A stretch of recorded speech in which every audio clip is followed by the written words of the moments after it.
Alright, I'm going to show you how to set a rat house today. I chopped it out a little bit already, but it's pretty simple.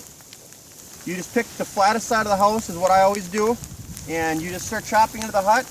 Chop up, down, until you get to the center of the house. There'll be a little bit of hole there, and you reach in, you just kind of start pulling the plug out.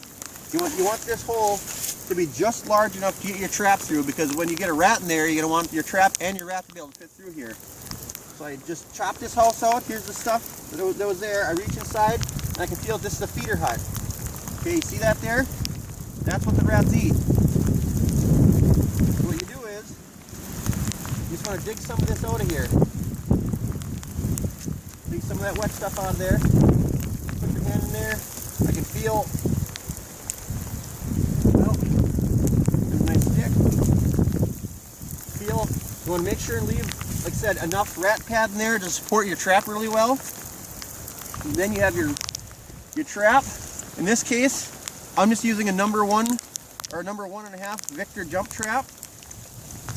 A bigger trap is okay because that'll just give you a high catch on the shoulder and help you assure that the rat won't get away.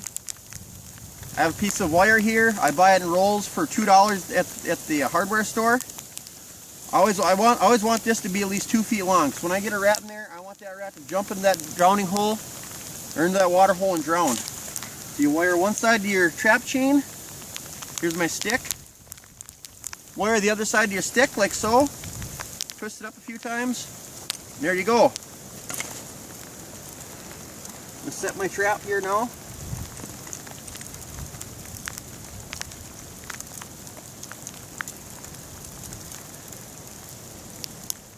It is raining out today, actually freezing rain.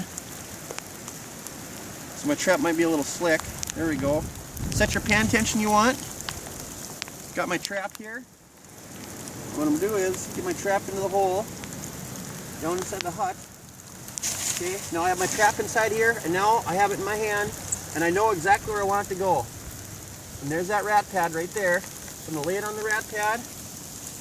You have all this extra wire and chain. What you want to do is plug this into the rat house someplace, get that extra wire and chain inside the hut and maybe off to the side, so if a rat crawls up in there, you know, just don't let it dangle in the watering hole, because if a rat comes up in there, he's going to climb, he might pull that rat trap right off the pad. So you want to put it in there, just put it off to the side a little bit. Your trap is set. Now you have all this wet stuff here, and in Minnesota you have to plug the hole back up with wet debris, and this is the wet part of the wet muskrat pad from inside. So I'm going to put this right over the hole.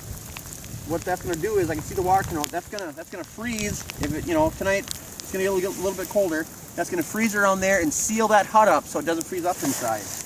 Then we'll take some more of this stuff that I chopped out of there, and I'm just going to put it right on top here. It's been raining the last 3 days. Normally I would take a bunch of snow and pack it around this to add for extra insulation. There's really none left around here. There's a little bit here. I can try and put a little bit on there. Just anything to insulate that hut from freezing up overnight is what you want to do.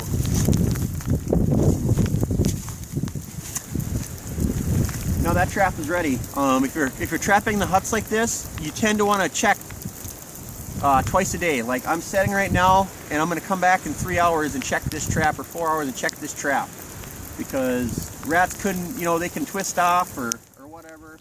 And other rats can come in the house, might see that rat in there, and you don't want that happening. So if you trap rats in the huts, if it's legal in your state, that is, make sure and check your regulations. This is exactly how you want to do it. So, thanks for watching.